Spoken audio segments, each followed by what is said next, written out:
¿Qué tal? Saludos. En este breve video abordaremos el tema de capas de red. Abordaremos la capa número 2, la capa de enlace de red o enlace de datos. Como hemos estudiado, existen 7 diferentes capas. En la capa de aplicación, presentación, sesión, transporte, red, enlace de datos, que es la que vamos a tratar ahora, y la capa física. Cada diferente capa tiene su función y nos ayuda a poder transmitir la información por la red. Así que en este breve video, de manera general, abordaremos la capa de enlace de red, enlace de datos. Durante los últimos años ha habido un enorme crecimiento en la cantidad y tamaño de redes. Muchas de ellas se desarrollaron utilizando implementaron hardware, software diferentes, y como resultado muchas de las redes eran incompatibles.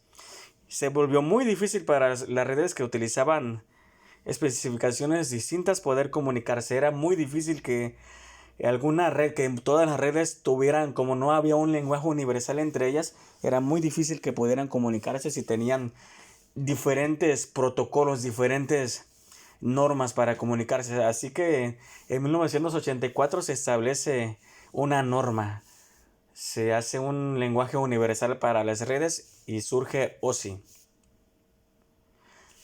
¿Cuál es la función de la capa de enlace de datos? Bueno, la capa de enlace de datos pues nos ayuda a transmitir de manera ordenada la información, y para eso usa diferentes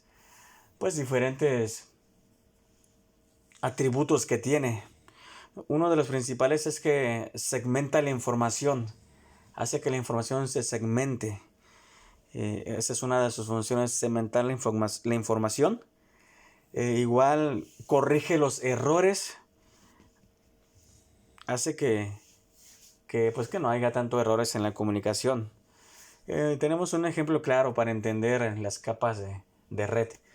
Si dos computadoras se intentan comunicarse, o tres computadoras, y se intentaran comunicar al mismo tiempo, y al mismo tiempo, que obviamente sucede, al mismo tiempo intentan mandar a toda la información, pues se amontonaría la información en algún punto y ya no podría llegar al destino.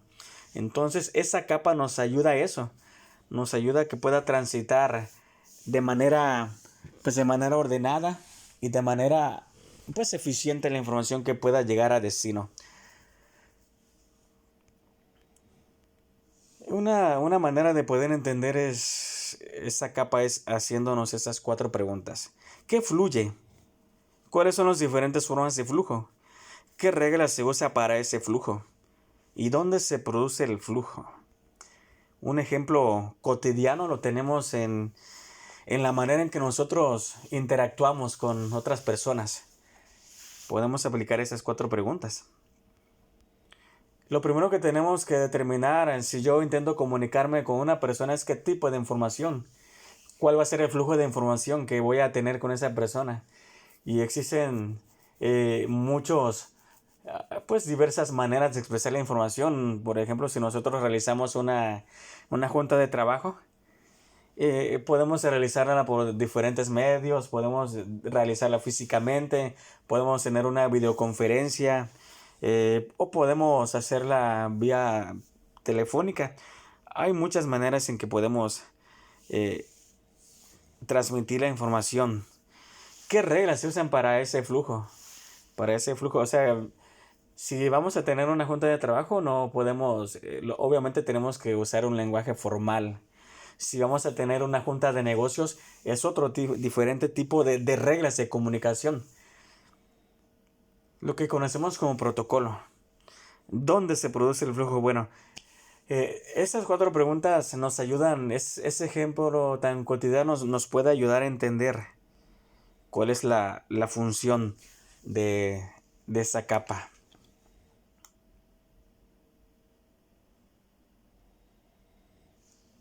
Bueno, sabemos que la información, los datos se transmiten por código 0 y 1, y aquí tenemos un ejemplo gráfico de cómo Esta capa segmenta la información, la ordena, la distribuye, de manera que pues que en un punto no se atore la información.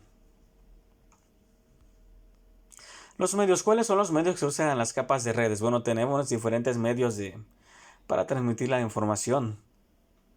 Tenemos los cables UTP, cables telefónicos, cable coaxial, fibra óptica. Y existen otros dos tipos de medios que son menos evidentes, pero que no obstante se deben tener en cuenta en la comunicación por redes. En primer lugar tenemos la atmósfera. La atmósfera, en su mayor parte formada por oxígeno, nitrógeno y agua, que transporta ondas de radio, microondas y luz.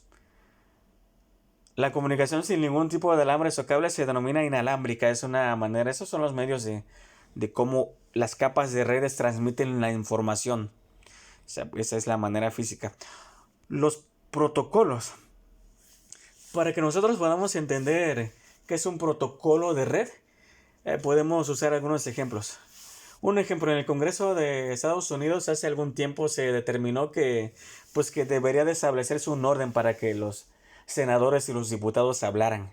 No se podía hablar todos al mismo tiempo, tenía que haber un orden, además de jerarquías en que podría cada senador o cada diputado expresar sus ideas. O sea, eso es un ejemplo de cómo los protocolos de red nos ayudan a que ellos se puedan comunicar de manera ordenada.